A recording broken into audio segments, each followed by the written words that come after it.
Olá, bem-vindo ao ExpertCast, o podcast dedicado à inovação em saúde. Eu sou Gustavo Meirelles, vice-presidente médico da AFIA, fundador da comunidade de inovação em saúde e apresentador aqui do nosso podcast. É um grande prazer ter você conosco para mais um episódio do ExpertCast, onde abordamos as principais inovações que estão transformando a saúde no Brasil e no mundo. No episódio de hoje, nós vamos falar sobre um tema que me encanta: como reinventar a saúde pública no Brasil. Aqui nós vamos discutir os desafios do nosso querido Sistema Único de Saúde, essa grande inovação brasileira que é um exemplo para o mundo todo, conseguindo oferecer saúde para mais de 200 milhões de brasileiros e brasileiras. Vamos falar da atenção primária, da formação de profissionais, do papel da inovação e dos novos modelos de cuidado que são capazes de ampliar acesso, garantindo eficiência e trazendo qualidade para o atendimento à saúde aqui no Brasil. E para falar sobre esses temas, ninguém melhor do que meu colega de profissão, Daniel Sorans, médico de família e de comunidade. O Daniel é doutor e mestre em saúde pública, professor e pesquisador da Fiocruz, deputado federal pelo estado do Rio de Janeiro, e foi secretário municipal de saúde no Rio de Janeiro com uma gestão extremamente bem-sucedida, muito pautada em inovação, eficiência e em qualidade.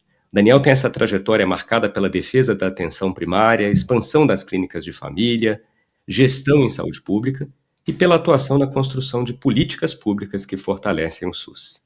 Daniel, estou muito feliz de te receber aqui hoje, uma honra ter você com a gente no ExpertCast. É um prazer imenso estar com você aqui. Espero que a gente tenha um podcast com bastante novidade e coisa aí para poder falar da gestão do SUS.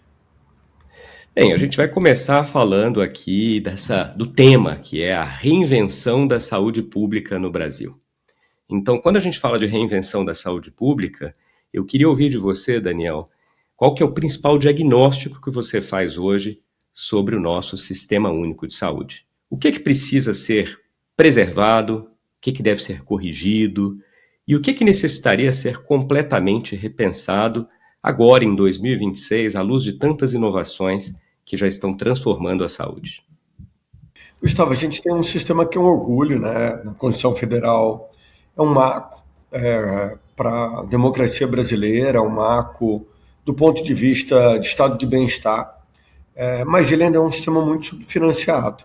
Quando a gente compara o nosso SUS com outros países que têm sistemas universais, a gente vê que a gente tem uma diferença grande de gasto, de investimento.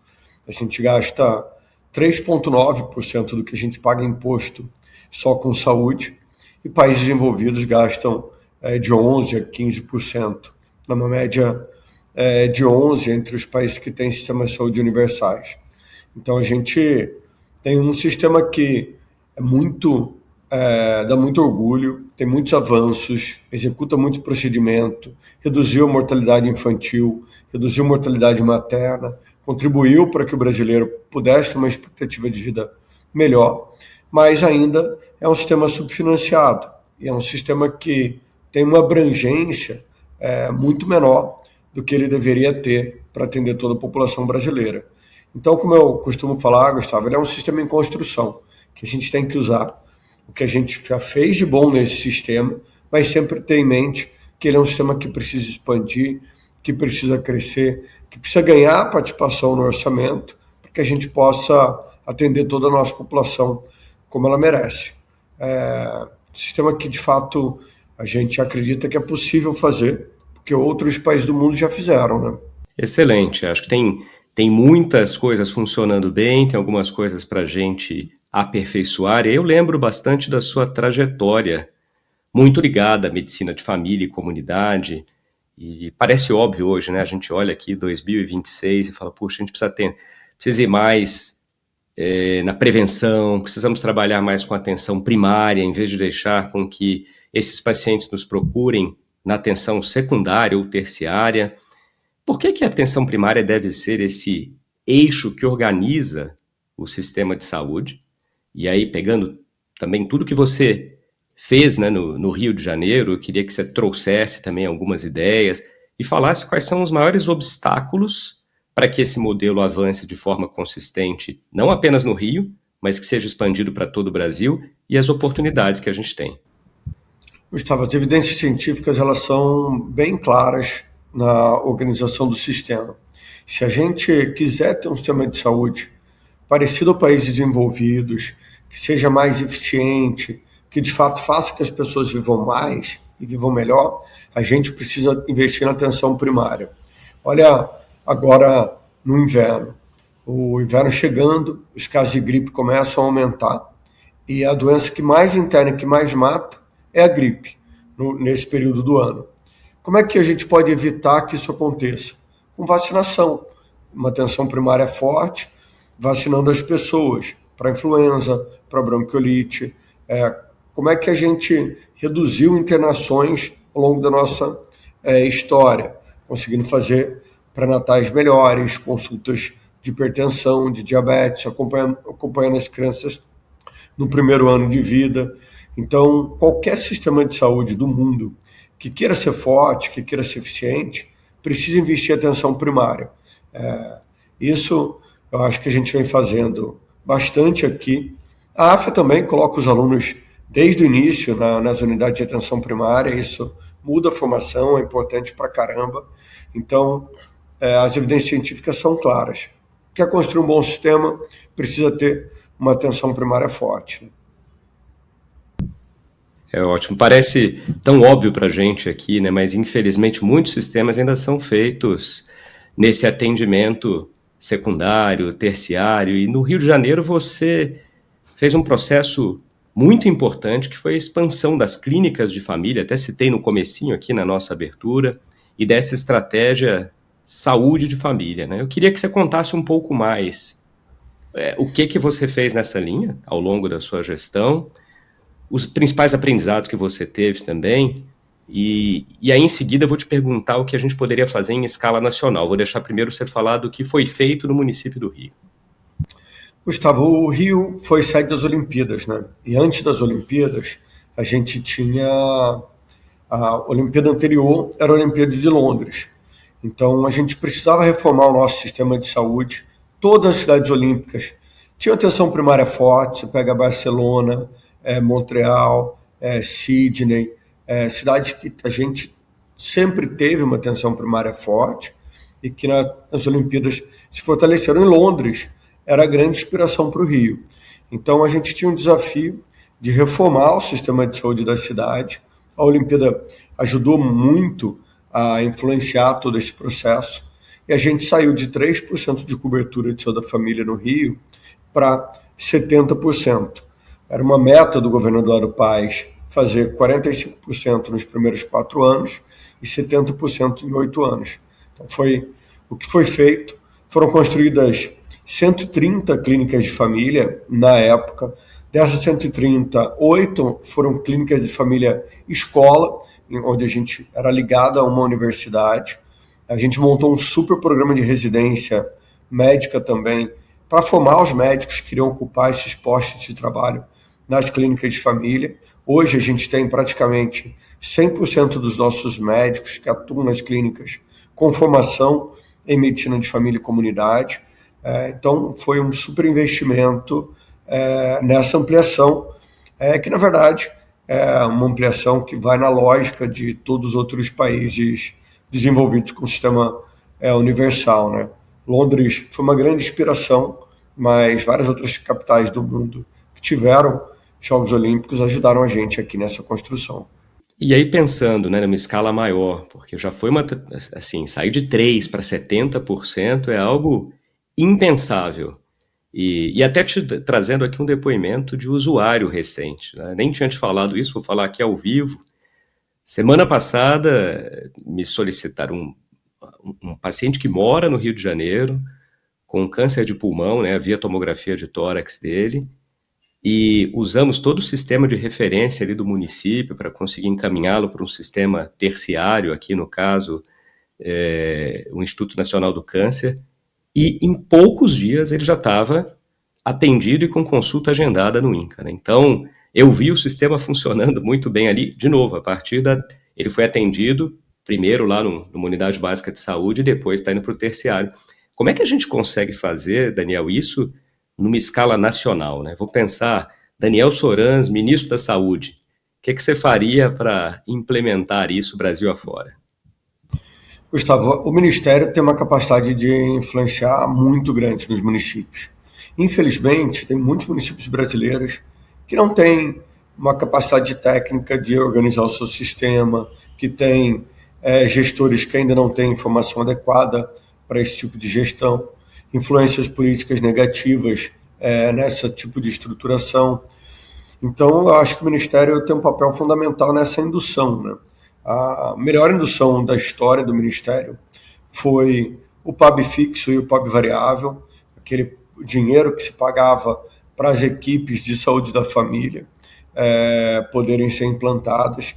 Eu acho que a melhor coisa que o Ministério pode fazer é fortalecer essa indução, fortalecer a capacidade do Ministério, financiar políticas que tenham evidência científica, que caminhem para o rumo correto. Eu acho que o Ministério tem esse papel. Se eu tivesse a oportunidade de influenciar ainda mais, eu já influencio bastante, mas influenciar ainda mais nesse processo. Hoje a subsecretária nacional de atenção primária foi minha subsecretária aqui, o ministro Padilha está sempre com a gente, mas o ideal é que a gente sempre colocasse mais recurso nessa indução para que a gente tivesse um programa de saúde da família forte. Então, o programa Mais Especialistas é super importante, mas se a gente não focar em conseguir ampliar essa atenção primária no Brasil, de qualidade, respeitando os princípios da formação de um bom sistema de atenção primária, a gente vai ter muita dificuldade de alcançar níveis de outros países em relação à expectativa de vida, em relação aos bons indicadores de saúde. Então, eu acho que esse é o desafio. O que eu faria mesmo era colocar recurso nessa indução da política pública de atenção primária, que é tão rica e tão importante para a nossa sociedade. Excelente, Daniel. Bem, espero também na torcida aqui, né, que a gente consiga implementar isso, assim como um outro ponto que a gente também já abordou, mas eu queria muito te ouvir, saber seu pensamento, que é sobre essa mudança do modelo, né? Durante muito tempo, eu vou falar sobre a minha formação aqui.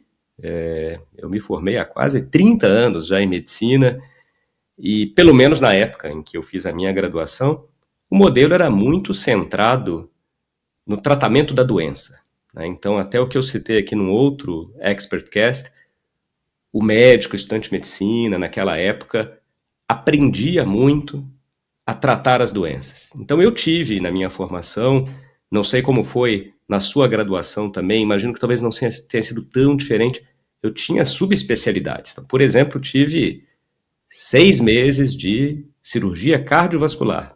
Era uma matéria minha na graduação de medicina. Tive 6 meses de oftalmologia, 6 meses de endocrinologia, por aí vai.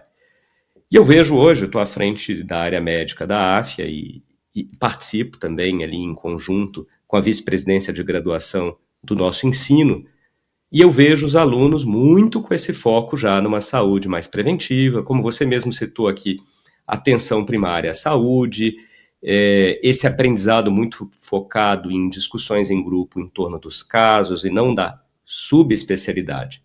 E aí eu fico pensando nesse desafio que a gente tem mundo afora, que é sair desse modelo muito centrado no tratamento da doença, no hospital, para um modelo mais preventivo, que seja territorial também e contínuo. A gente vai abordar isso aqui num próximo ExpertCast, que é a saúde contínua e não apenas por episódio. Aí queria te ouvir, a gente tem aqui mais uns minutinhos antes de fechar essa primeira metade do nosso episódio. Como é que a gente consegue fazer, Daniel, essa transição na prática? Considerando o Brasil como um país continental com várias desigualdades regionais e sociais. Gustavo, esse é um super desafio mesmo, né? Eu acho que vários países tiveram a transformação do seu sistema de saúde muito ligados a esse desafio. Foram poucos os países que a atenção primária já nasceu forte. Se pegar a Inglaterra, em 1920, a atenção primária já nasceu forte. O ensino médico lá já tinha um componente forte na atenção primária. Muitos países tiveram uma revolução justamente ao contrário. Os médicos cada vez mais foram se especializando, as matérias cada vez ficando mais específicas de especialidade, e os serviços de saúde também. Então, é um desafio dos nossos sistemas de saúde do Brasil, dos Estados Unidos, foi um desafio para o Canadá, foi um desafio para Portugal e para a Espanha, conseguir fortalecer essa rede de atenção primária e esse entendimento de que o paciente precisa ter um médico de referência, e esse médico de referência saiba navegar em todas as especialidades para fazer essa coordenação do cuidado. Então, eu acho que a principal forma de mudar isso é através do ensino. Eu acho que a AFIA, mas outras universidades, nessas reformas curriculares, nesse ajuste curricular, contribuem muito para esse tipo de medicina. Também é muito importante a gente ter o foco de que um bom especialista, o médico pode até se especializar no futuro, mas ele precisa saber de medicina geral, ele precisa saber das outras especialidades, ele vai ser um melhor especialista o quanto ele tiver conhecimento geral. Então, esse desafio de organizar o sistema, organizar o conhecimento, não é fácil para nenhum sistema, mas ele é possível, né? Então, aqui no Brasil, a gente vê avanços em várias capitais, em várias cidades do país, com uma atenção primária forte, e eu só acredito que isso é possível mudar através da formação, da graduação e também através de bons programas de residência que tenham essa capacidade de formação e de influenciar a vida desse profissional, né? Muito bom, Daniel. A gente vai falar na segunda metade do nosso episódio muito sobre a formação dos novos profissionais, não apenas dos médicos e médicas, mas também de enfermeiros, fisioterapeutas, já formados e educados para essa saúde do presente e do futuro. E falaremos também sobre o papel da tecnologia e da inovação. Mas antes de fechar essa primeira metade aqui, a gente falou muito dessa reinvenção da saúde pública, da atenção primária, das clínicas de família, e de novo aí lembrando da sua gestão à frente da saúde no Rio de Janeiro, eu queria ouvir suas últimas palavras aqui dessa primeira metade do episódio, talvez pegar aí essa sua trajetória como secretário de saúde, os seus principais aprendizados, desafios. Deixo com você aqui esses minutos finais. Gustavo, é isso, né? Eu acho que o desafio é a gente estar sempre olhando para as evidências científicas para tomar decisão na gestão. Toda vez que a gente toma decisão na gestão sem ter dados, sem ter número, sem ter objeto de pesquisa, a gente pode ter muito mais probabilidade de errar. Então, se a gente quiser construir um bom sistema de saúde, a gente precisa investir numa atenção primária forte, a gente precisa transformar esse sistema pela educação e a gente precisa colocar o dinheiro no local correto. Então, acho que essa transformação vai se dar por indução financeira dos estados, dos municípios, mas principalmente do Ministério da Saúde, para que a gente possa pensar no Brasil muito mais eficiente, num sistema de saúde que dê melhores resultados a cada dia. E o jeito de fazer isso é com indução financeira e respeitando as evidências, né? Daniel, fantástico. Novamente aqui, parabéns pelo seu trabalho à frente da saúde no Rio de Janeiro. A gente vai continuar falando mais dele e das suas ideias na nossa segunda metade do episódio. Estamos encerrando aqui a primeira parte da nossa conversa. Foi um grande prazer te receber aqui, Daniel. Obrigado. Prazer imenso, Gustavo. Bem, eu recebi o Daniel Sorans, o Daniel, médico de família e comunidade, deputado federal pelo estado do Rio de Janeiro, foi secretário municipal de saúde no Rio, com uma gestão super bem sucedida. Ele já trouxe aqui alguns dos principais pontos que ele implementou durante o seu período de administração da saúde pública ali no Rio. No próximo episódio, a gente vai falar muito mais sobre o papel das inovações, da tecnologia e também da formação profissional dos novos médicos, enfermeiros, nutricionistas, fisioterapeutas, para que a gente possa acelerar a transformação do SUS e ampliar o impacto da saúde pública na vida dos brasileiros. Bem, para você que está nos assistindo ou ouvindo, se você quer continuar essa conversa sobre inovação em saúde, não deixe de fazer parte da CIS, Comunidade de Inovação em Saúde, que já reúne hoje mais de 15 mil interessados no assunto. Acesse o nosso site, www.inovaçãoemsaude.com. Lá você vai encontrar todos os links para os nossos grupos de discussão, que são abertos e gratuitos, assim como as páginas no LinkedIn e Instagram. O ExpertCast é um projeto que tem o apoio da AGFA e tem a produção da SoulPods. Não deixe também de seguir o nosso podcast, avaliar com 5 estrelas, compartilhar esse e outros episódios com seus amigos e contatos. É assim que a gente consegue disseminar bons materiais sobre inovação na saúde.